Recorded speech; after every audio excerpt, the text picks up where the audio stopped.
Tapi mahal. Hi guys. Kita makan Sarawak food. Kopi Kolo. So guys, this is the food. Bebek. Ambil bawah bebek sekarang. Ambil bawah. Bebek. Let's try.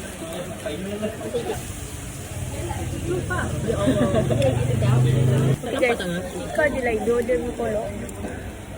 Itik. So let's try. Itu dah berlemak tu. Super sedap. Biasa makan yang mak aku buat. Mak aku buat semua. Ada udang dua. Ambil dah. Kau dulu lah putih makan pula macam ni.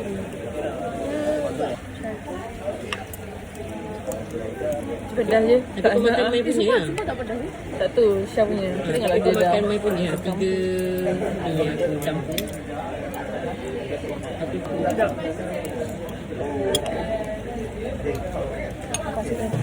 Tak nak. Tak makan. Tak makan. Location. NUFF Cafe.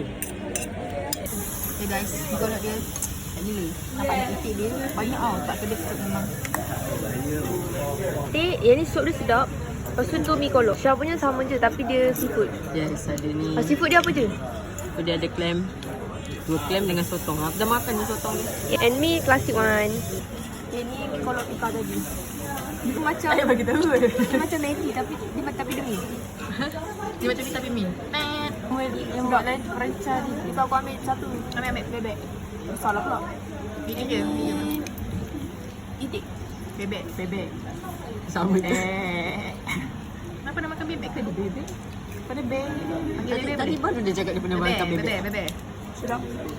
But the smoke. Got the smoke.